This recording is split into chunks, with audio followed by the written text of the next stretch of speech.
Galveston is an island off the coast of Texas.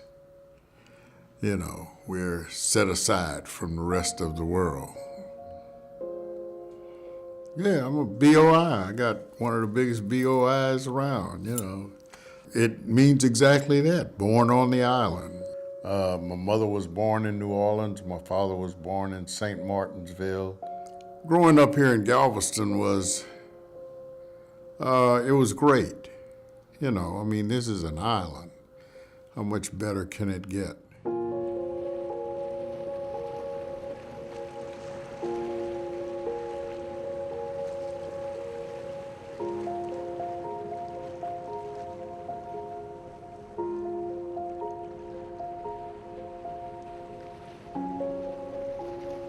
Yeah, I haven't been to this place since Ike hit, so that was her place. Oh my God, it was immaculate in there. Really nice house. She had it really nice in there. When her mother passed away, she left her this property. It was a blue light and said Selena's Blue Room, and that always caught my attention because it was blue lights, and I would walk by, and I've always wanted to be on stage, you know. That was my very first drag show.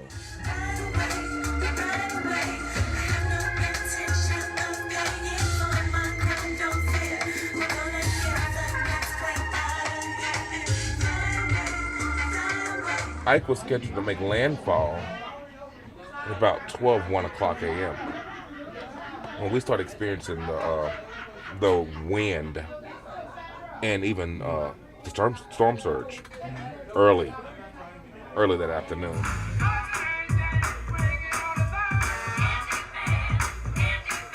It's like 15 minutes of just quiet, still. We're able to look in the sky, we've seen the moon. And then I looked down over our balcony, our porch, the water was right there, 12, 13 feet high. And so I took a slack, like a piece of wood, a bed slack or something, and I put it right up under the knob of the door, thinking that it was gonna, you know, stop it from, because I pushed it, I had to, with all my might, I had to push it closed, grab the slack, and put it like right up underneath the door. So I'm standing there, seemed like eternity.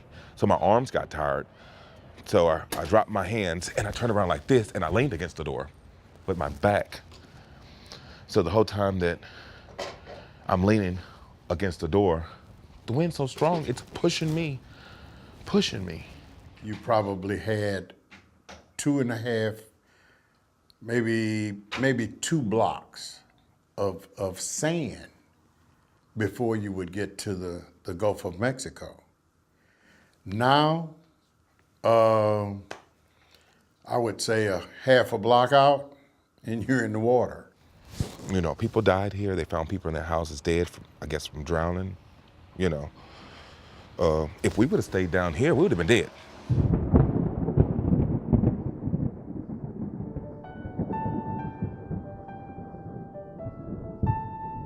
I knew Jonathan was going to be a special child.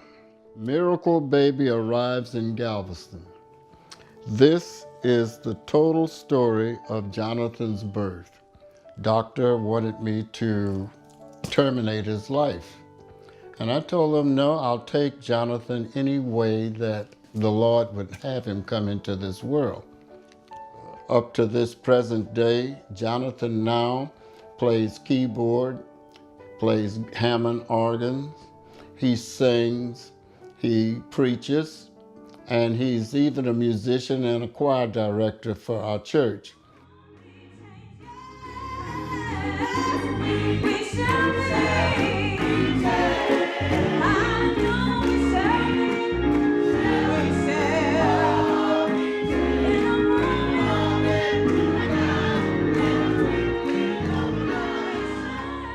During Hurricane Ike, we all came together.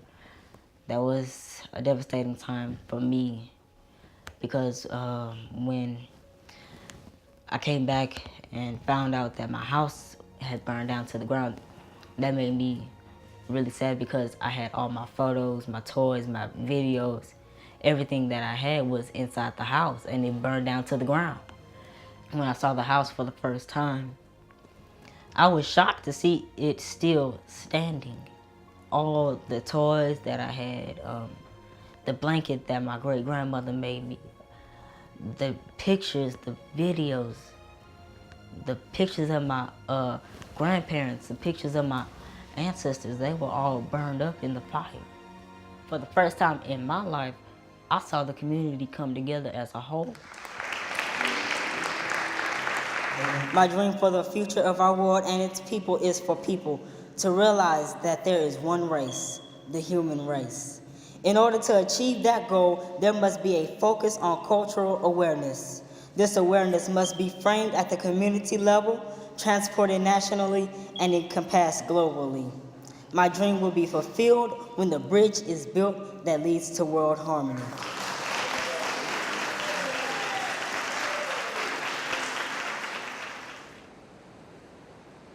God, Elohim, the King of the universe, is a just God, and he requires that we, his creation, do justly.